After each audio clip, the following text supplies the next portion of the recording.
રાતે રાતે જઈ દ્વારકાધીશ. જો આજ અમને લોકોને છે ને બહાર જમવાની ઈચ્છા હતી. ઘરે અમે કીધું નથી બનાવવું, એટલે અમે લોકો બહાર જતા રહ્યા હતા અને મહાવીર પાઉંભાજી વાળીને જઈને બેસી ગયા હતા અને અમારો ઓર્ડર અમે આપી દીધો છે અને અમે લોકો રાહ જોઈએ છીએ કે ક્યારે અમારી પાઉંભાજી આવે. ભૂખ તો બહુ લાગી છે, પણ મને થયું લાવ ત્યાં સુધી કાંઈક તો કરવું ને, એટલે અમે લોકો વિડીયો બનાવવા બેસી ગયા અને બધા સાથે વાત કરતી હતી. અને ત્યાં મારા ભાઈની પાઉંભાજી હવે આવી ગઈ છે અને જમવા માંડ્યો છે. ભૂખ જ એટલી લાગી હતી અને અમારી થોડી વધારે સ્પાઇસી બનાવવાની હતી, એટલે અમે લોકો પાઉંભાજીની રાહ જોઈએ છીએ. મારા ભાઈને તો બહુ જ ભૂખ લાગી હતી, પણ વાગ્યા હતા પણ બહુ મોડું થઈ ગયું હતું, 10:30 ઉપર થઈ ગયું હતું. બહુ જ ભૂખ લાગી હતી બધાને. તો અમે લોકોને આ જો મારી છોકરી છાશ પીવે છે, પાઉંભાજીની રાહ જોવામાં છાશ પીવે છે. અને ત્યાં મારી પાઉંભાજી આવી ગઈ છે. જો એકદમ સ્પાઇસી છે ને, મસ્ત મજાની. અમે લોકોએ જમી લીધું. તો હવે અમને લોકોને એમ છે કે લાવો હવે આપણે વફલ્સ ખાઈ લઈએ. તો અમે વફલ્સ શોપે પહોંચી ગયા છીએ ને જો આ વફલ્સ શોપે અમે ઓર્ડર આપી દીધો છે વફલ્સનો. અને અમે લોકો બેઠા હતા, ઠંડી હવા ખાતા હતા. ગરમી એટલી છે એટલે હવા ખાવી પણ જરૂરી છે.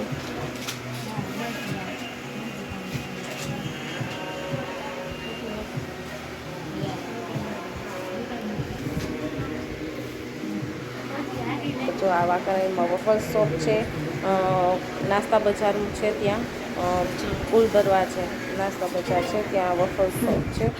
મસ્ત મજાનો વફલ્સ મળે છે. અમે લોકો તો રાહ જોઈએ છીએ અને જોતા હતા કે કેવી રીતના બને વફલ્સ.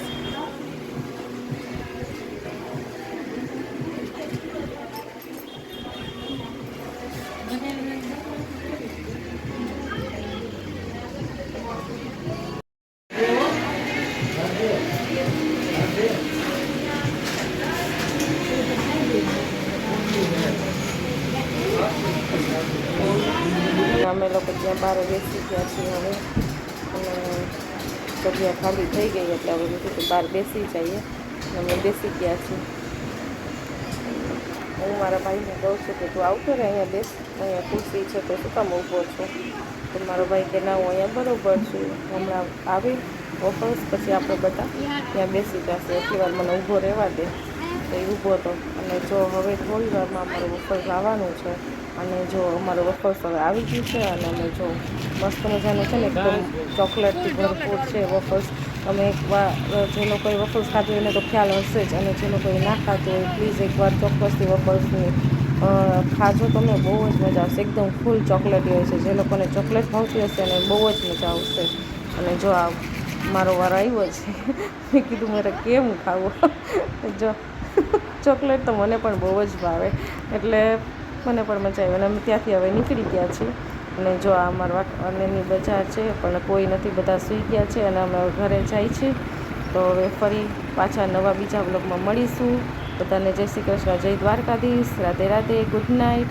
અને જો અમારો વિડીયો તમને પસંદ આવતો હોય, નવા ચીજો પસંદ આવતો હોય તો લાઇક, સબસ્ક્રાઈબ અને શેર કરી દેજો. અને કમેન્ટ પણ કરી દેજો કે કેવો છે અમારો વ્લોગ. રાધે રાધે.